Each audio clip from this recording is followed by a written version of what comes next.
Est-ce qu'aujourd'hui, le service public de l'emploi est capable de fonctionner sans les volontaires du service civique? Gabriel Attal, le service civique vient de fêter ses 10 ans d'existence. Est-ce que vous pouvez nous faire un bilan de ce dispositif? D'abord, c'est un très beau dispositif.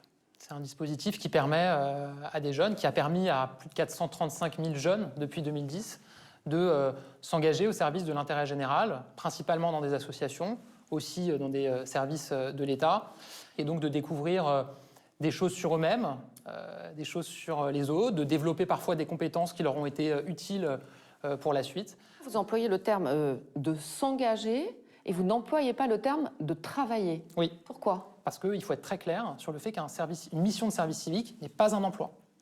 C'est pas un stage non plus, c'est une mission de service civique. Est-ce qu'aujourd'hui, le service public de l'emploi est capable de fonctionner sans les volontaires du service civique?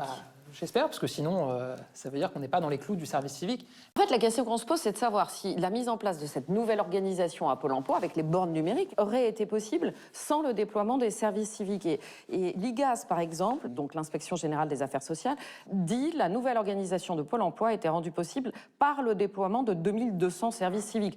2200, on était en 2017, ouais. Maintenant il y en a 2 fois plus.